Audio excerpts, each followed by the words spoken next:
2. Welcome back, WNST, Towson, Baltimore, and WNST.net. Yes, we all have Lamar mania around here. I'm headed to Cincinnati this weekend. Friday night, we got Westmore doing some Baltimore Positive over at State Fair in Catonsville. But we are still digging out from the aftermath, not only of Tom Brady and Bill Belichick, but the Washington Nationals had a World Series championship parade on Saturday in the nation's capital. Eric Fisher covered baseball before there was baseball in D.C.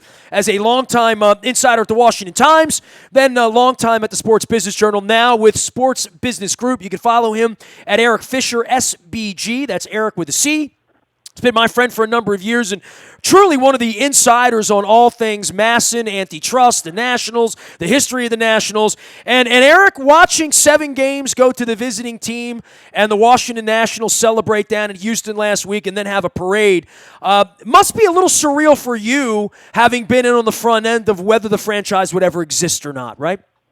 There's no question, and it really kind of just hit me on a variety of levels as I was sitting there in Nationals Park, particularly for that first World Series home game that the Nationals had, and in this area that was pretty dilapidated, before the stadium came in there, and now to see all that development that's happening around there, and then the team finally got good, it finally won a playoff series, and then to be there for a World Series game, it was indeed pretty surreal. There's still a part of me that feels like they're the Senators, they're fake, they're only here for a limited time.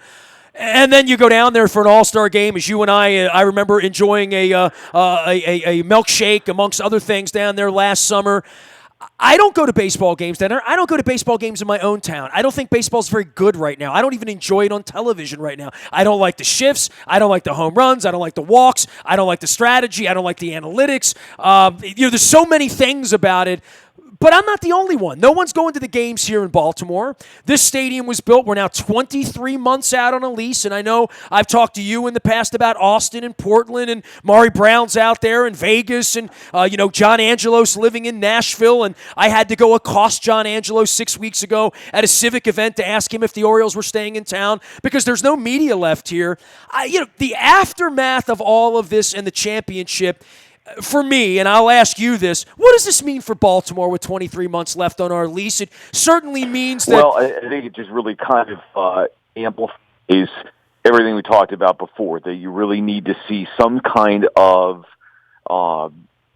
real sort of long-term plan. What is the long-term vision for this franchise and everything that we sort of talked about the last time I was on? I don't see the team moving. I could see it being sold. But these are going to be the salad days for the Nationals, that they're going to obviously be up in attendance next year based on winning the title. There's going to be new sponsorships coming in for them. Maybe they finally get a naming rights deal done that they've been searching for ever since the stadium came online. What's that worth now? What's a modern stadium name? Is that worth $5 million a year? What's that worth? Baseball, the top end for baseball is more around 10. Football is really double that, and in some cases even more. But I would say if the Nationals were to get something around a long-term deal worth $8 to $12 million a year, they would be very, very happy. Well, they've routinely drawn $2.5 million. I mean, to think that 3 is going to happen next year, that's going to happen for them, right? Quite possibly.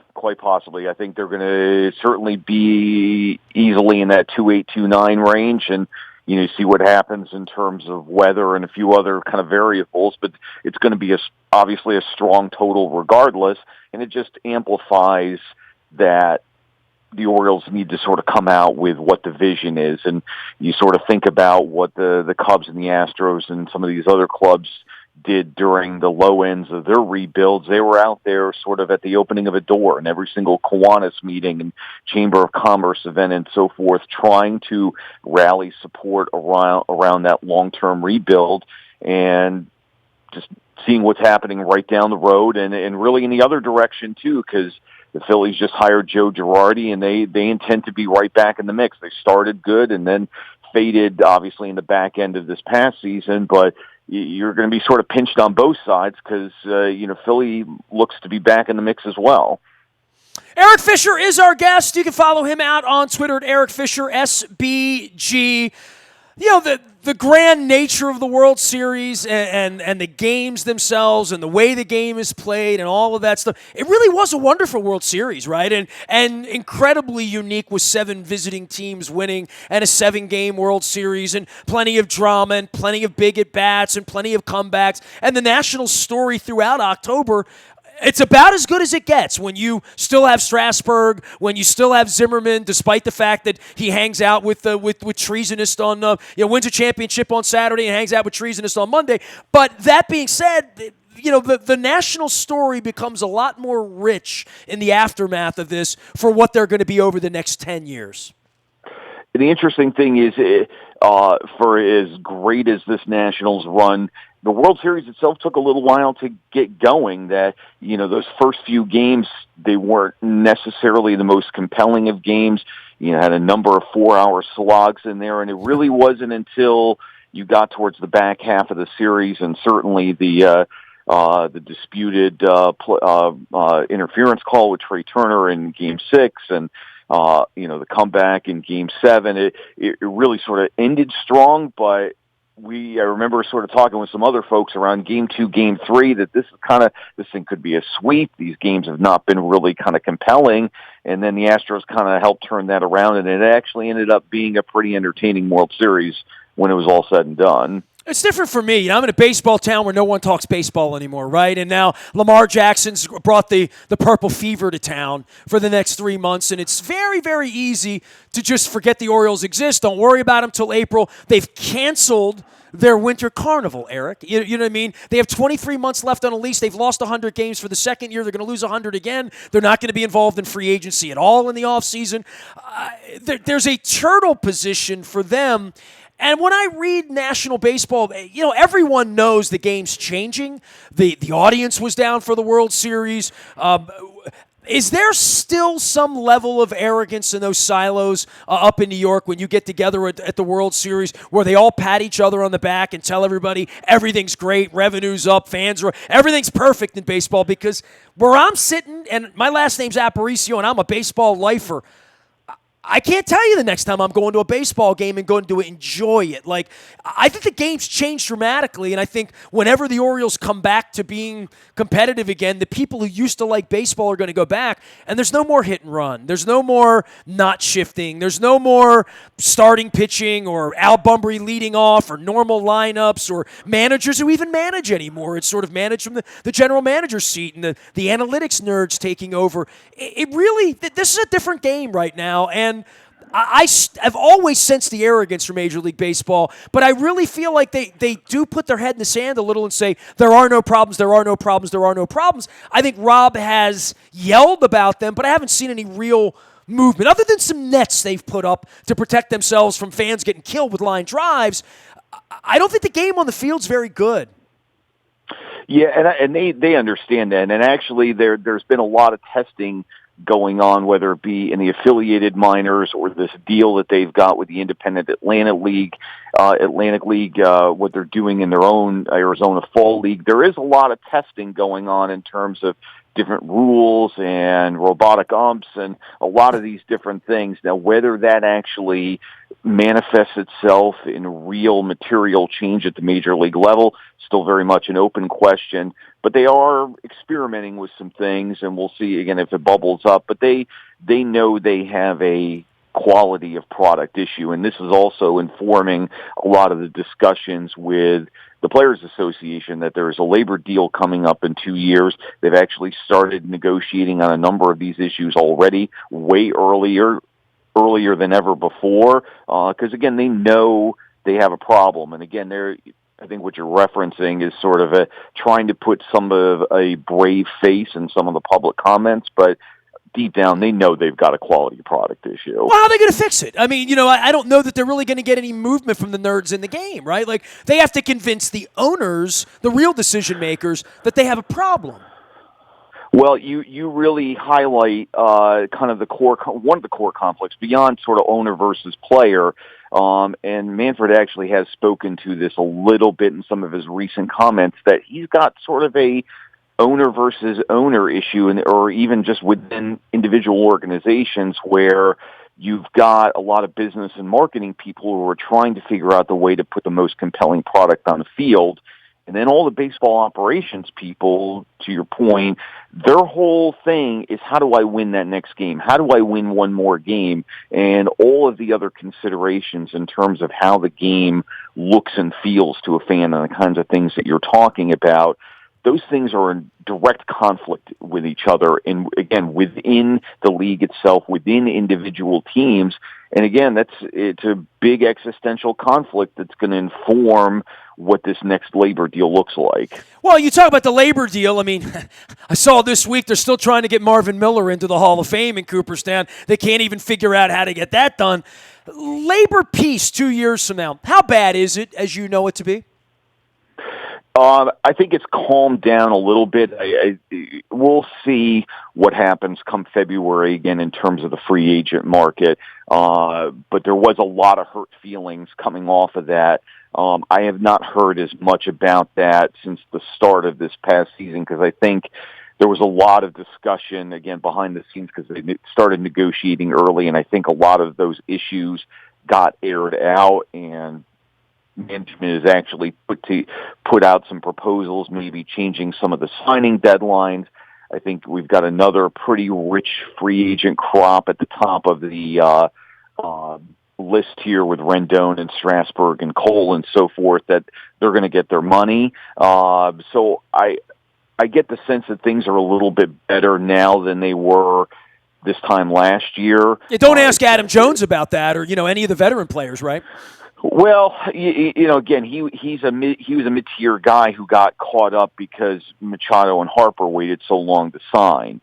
Again, we're going to see we'll see what happens here. If Cole and Rendon and Strasburg, and again, these guys at the top end of the mix, wait until spring training to sign, the guys lower on the food chain are going to get hurt. But I get the sense that a number of these guys want to sort of try to clarify their situation sooner than that, and then that'll sort of get the rest of the market percolating. So I think it's a little bit better than it was last year or the year before, but there's work to be done for sure. Eric Fisher joining us here. He is usually joining me talking about mass and money and the latest round.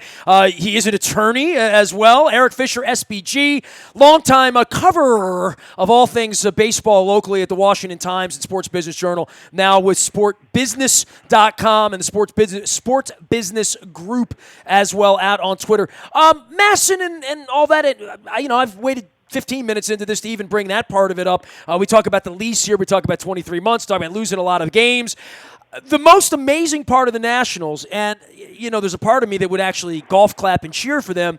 They did all of this and won all of these games over the last 10 years and been a sort of perennial sort of playoff contender, if not a team that choked a little bit in October. Did all that with $20 to $40 million playing left-handed. Literally, Mr. Angelos tourniqueting their media deal for the amount of money they would get, as well as his own team, which that's always the lead story here. The lead story always is you want to win as a fan more than Peter Angelos, because Peter Angelos has artificially restricted how much money his own team gets for payroll by also artificially restricting what the Nationals get. So the Nationals win a championship literally with a media deal for 15 years that has screwed them everywhere. I would think. And again, I don't know why the Washington Times and the Washington Post and the Lerner family isn't more pissed. I honestly thought, Eric, last week, I was in Hawaii when the World Series was going on, I thought, you know what? This is interesting that the Nationals, all the media people are in on the Nationals. Maybe somebody there will actually stand up and say, yeah, we're in the World Series, and we've been doing it with $30, $40 million a year taken away from us that would have been earmarked for payroll. Well, I think at this point they just kind of felt confident that they would ultimately get their money. I mean, we had Manfred several years ago saying sooner or later the Nationals will get their money, and sooner or later they will indeed. That, we've got this decision that came down over the summer that they've got roughly an extra $100 million for prior media rights and additional money coming in above and beyond what they've already been paid.